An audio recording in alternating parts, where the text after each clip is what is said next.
40টা বৈশাখ আমি খরচ করেছি তোমাকে বানাবো বলে। 40টা বর্ষা আমি খরচ করেছি তোমার হাসির পিছনে থাকা বিষাদকে ধরবো বলে। 40টা ফাল্গুন আমি খরচ করেছি তোমার গ্রীবার অহংকারকে চুম্বন করব বলে। আমি কুমোর পাড়ার কুমোর, পুজোর সময় তোমার পায়ের কাছে আমার নাম লেখা থাকে, শিল্পী প্রশান্ত পাল। আমি প্রশান্ত নই, অশান্ত নই, আমি সর্বশান্ত হয়েছি তোমাকে নির্মাণ করে।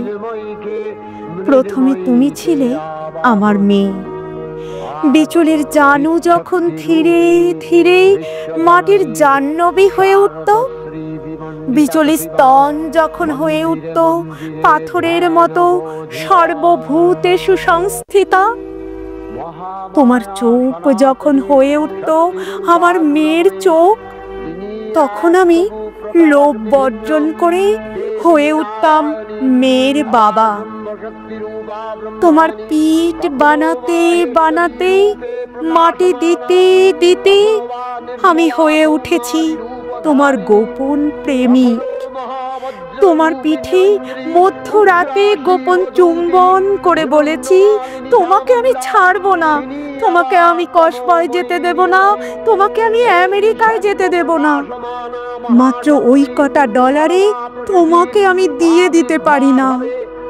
তোমার চুল যখন হয়ে উঠল নৈঋতের কালো মেঘ, তোমার চোখ যখন হয়ে উঠল অবগাহন, তোমার ঠোঁট যখন হয়ে উঠল ভাষা, কোনো দিনও আমি তোমাকে 10 হাত দিতে চাইনি, বাধ্য হয়ে দিয়েছি।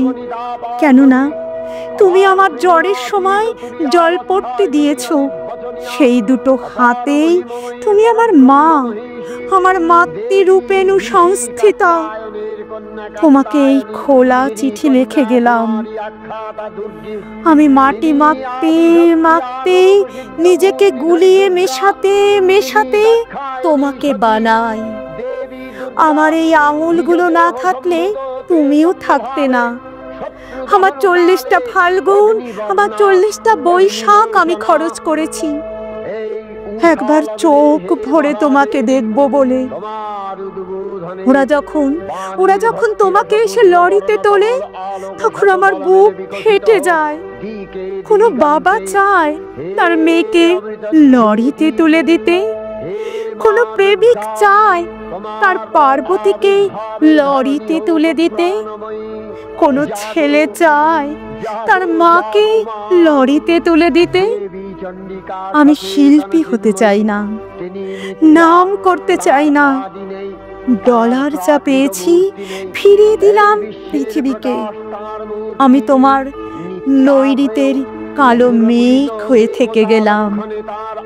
আমি তোমার নৈঋতের কালো মেঘ হয়ে থেকে গেলাম। ইতি প্রশান্ত।